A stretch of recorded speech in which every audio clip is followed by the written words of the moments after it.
नमस्कार, मैं हूं शुभे और आप देख रहे हैं न्यूज फॉर नेशन। देश भर के साथ साथ बिहार में भी कोरोना का कहर लगातार जारी है।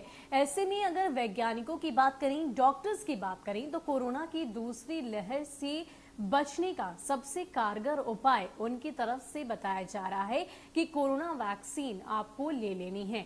लेकिन इन सब के बीच कोरोना वैक्सीनेशन को लेकर भी कई सारी बातें, कई सारे प्रश्न लोगों के मन में हैं, सवाल हैं। वो इसलिए क्योंकि कई बार ऐसा देखा जा रहा है कि कोरोना वैक्सीन लेने के बावजूद लोग संक्रमित हो रहे हैं। हालांकि इस सवाल का जवाब पहले ही विशेषज्ञों के द्वारा दिया जा चुका है कि उस दौरान आपकी बॉडी कमजोर होती है, आपकी इम्यूनिटी कमजोर होती है और यही वजह है कि संक्रमण का खतरा अगले 14 दिनों के लिए और भी ज्यादा बढ़ जाता है। हालांकि इन तमाम बातों को अलग रखते हुए जो हम इस वीडियो में डिस्कस करने जा रहे हैं वो बात ये है कि अगर आप एक ऐसे व्यक्ति हैं जिन्होंने वैक्सीन की पहली डोज ली, यानी कि आपने वैक्सीन की पहली डोज ली और उसके कुछ दिनों बाद आप कोरोना से संक्रमित हो गए, तो दूसरी डोज आपको कब लेनी है।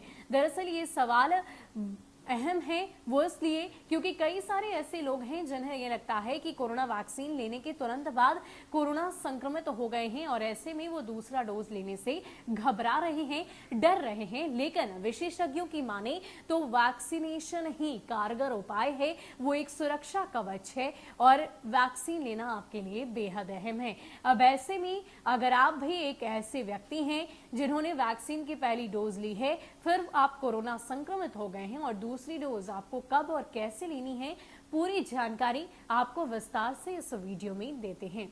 1 मई से भारत में सभी वयस्कों को टीका लगने का काम शुरू हो गया है। अभी लोगों के पास कोवैक्सीन और कोविशील्ड वैक्सीन के विकल्प भी उपलब्ध हैं।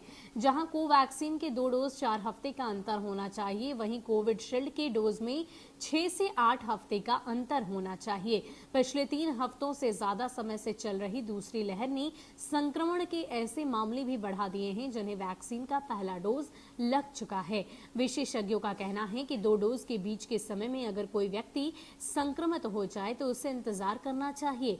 2 से 4 हफ्ते के बाद वह सुरक्षित तौर से वैक्सीन ले सकता है, जब उसके कोरोना संक्रमण के सभी लक्षण सामान्य स्थिति में आ जाए। कोरोना संक्रमण की दूसरी लहर ने जिस तरह से कोहराम मचाया है, उससे लोगों में वैक्सीन लगवाने की जरूरत ज्यादा महसूस हुई है। अगर कोई व्यक्ति कोविड-19 से संक्रमित हुआ है और वो वैक्सीन लगवाना चाहता है तो उसे भी इंतजार करना चाहिए और संक्रमण के लक्षण जाने के 1 से 3 महीने के बाद उसे वैक्सीन का पहला डोज लगाना चाहिए। सबसे पहले हम इस बात की भी चर्चा करेंगे कि आखिर ये वैक्सीन कितनी सुरक्षित है, क्या करती है, कैसे कारगर है। यह समझने की जरूरत है कि कोविड-19 के वैक्सीन रोग में बदलाव करने वाली वैक्सीन है। कोवैक्सीन और कोविशील्ड दोनों ही संक्रमण से नहीं रोकती है, लेकिन हमें कोविड-19 की गंभीरता से बचाती है और आगे भी बचा सकती है। लेकिन फिलहाल ये तय है कि अगर दोनों डोज के बाद भी किसी को संक्रमण हो जाए तो उसे वैक्सीन लेने की जरूरत नहीं है। यह कहा जा चुका है कि दोनों डोज के बाद वैक्सीन कारगर बनी रहेगी और संक्रमितों के लक्षणों को बेहतर तरीके से निपट सकेगी। इस बात की भी संभावना है कि कोई अलाक्षणिक संक्रमित व्यक्ति वैक्सीन लगवा, लेकिन तब भी चिंता की कोई बात नहीं है, इसका कोई भी दुष्प्रभाव नहीं होगा। वैक्सीन के असर की बात करें तो वैक्सीन का डोज सही तरीके से मापा जाता है और उसका उत्पादन ही उसी मात्रा में किया जाता है जिससे शरीर में एक निश्चित मात्रा में प्रतिरोध अनुक्रिया हो। लेकिन सामान्य संक्रमण में हम इस बात के लिए सुनिश्चित नहीं होते कि इसमें सुरक्षा के लिए पर्याप्त एंटीबॉडी पाई जाती है या नहीं, जो काफी कुछ व्यक्ति की प्रतिरोध क्षमता पर निर्भर करता है। देखा गया है कि संक्रमण के कारण एंटीबॉडी का बनना समय के साथ कम हो सकता है। यह समय 6 से 9 महीने का होता है, लेकिन वैक्सीन के मामले में प्रतिरोध क्षमता लंबी हो जाती है। आने वाले समय में जैसे जैसे और आंकड़े उपलब्ध होंगे, हमें वैक्सीन की प्रभावशीलता के बारे में और जानकारी मिलेगी। लेकिन फिलहाल वैक्सीन रोग की गंभीरता तो रोक ही रही है। यानी कि अगर आप भी वैसे व्यक्ति हैं जिसने कोरोना वैक्सीन की पहली डोज ली और उसके बाद कोरोना संक्रमित हो गए, तो आपको दूसरी डोज तब लेनी है जब आपके शरीर से कोरोना के सारे लक्षण खत्म हो जाए। उसके बाद ही दूसरी डोज 2 से 4 हफ्ते के बाद आप ले सकते हैं।